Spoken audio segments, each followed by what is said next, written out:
Socials at KBC Channel 1 on X, Facebook and YouTube.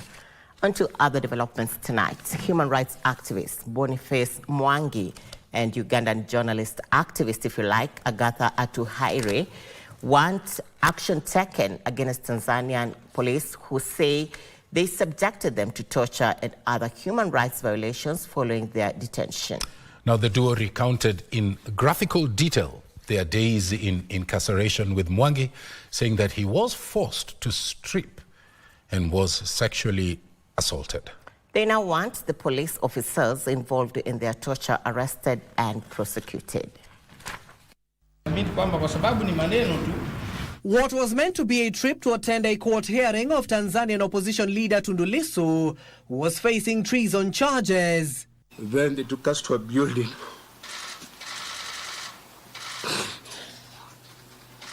To this place where they went to torture us. Tanzania is not allowing nationals into its country. Why were you at Tundu Lissu's trial? Will quickly turn into activist Boniface Mwangi and Ugandan journalist and activist Agather Atuhaire being arrested. And today the duo will speak out against the incident, saying they were subjected to serious human rights violations. In certain objects, we do certain objects and pull it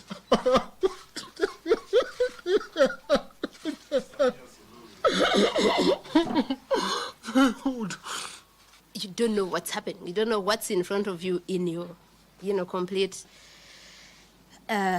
nakedness and all. The two say they are yet to heal from the trauma they encountered while in detention.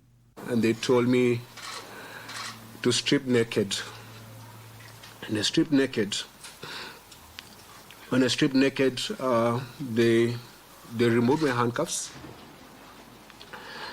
And then I was grabbed by about 4 men, and they lifted me up so fast.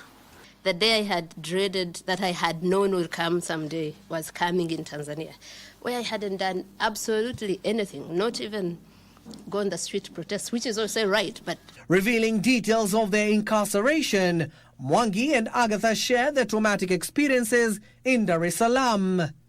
So we were put on an upside position where my legs were up like this, my body's up, I'm stuck naked.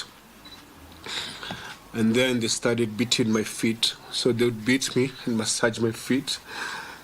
Beat me and massage my feet. I was screaming so hard, I couldn't even, there was no tears coming out because of how painful it was.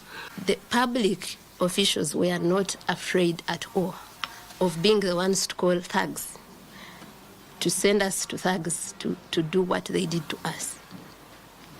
And for me, that's a level of impunity. They say they were held incommunicado for days before being dumped at the border points, Mwangi at Horohoro on the Kenyan side and Atuhaire at the Mutukula on Ugandan side.